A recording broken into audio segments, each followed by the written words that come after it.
அனைவருக்கும் வணக்கம்.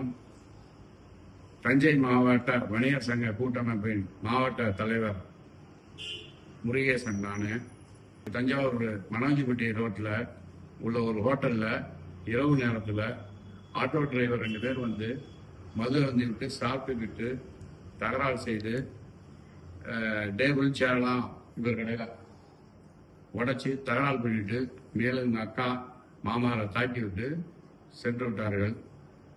அதன் பிறகு மறுநாள் காலையில் வணிகர் சங்கத்தை தொடர்பு கொண்டு இவர் நடந்த பிரச்சனையை எங்களிடம் கூறினார். நாங்கள் வணிகர் சங்க கூட்டமைப்பு பேரமைப்பின் நிறுவன தலைவர் ராஜா சீனிவாசன் அவர்களை அழைத்துக் கொண்டு பாதிக்கப்பட்ட வியாபாரியை அழைத்துக் கொண்டு மருத்துவக் கல்லூரி போலீஸ் ஸ்டேஷன் சென்று நடந்த பிரச்சனைகளை எடுத்து கூறி அந்த ஆட்டோ டிரைவரை காவல் நிலையத்தில் வைத்து கண்டித்து அனுப்பி வைத்தோம்.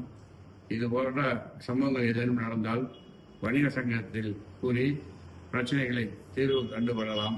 அதனால் வணிகர்கள் அனைவரும் ஒற்றுமையில் இருந்தால் நமக்கு ஏற்படும் பிரச்சனைகளை வணிகர் சங்கத்தின் மூலமாக தீர்த்து கொள்ளலாம். அதனால் நம் அனைவரும் வணிகர்கள் அனைவரும் ஒற்றுமையாக இருந்து நம் குறைகளை தீர்த்து கொள்ளலாம். நல்ல விதத்தில் வியாபாரம் செய்யலாம், பாதுகாப்பாகவும் இருக்கலாம். பாதுகாப்பாக இருக்க வேண்டும் என்றால் வணிகர் சங்கத்திலும் சேர்ந்து ஒற்றுமையாக செயல்படுங்கள். நன்றி, வணக்கம்.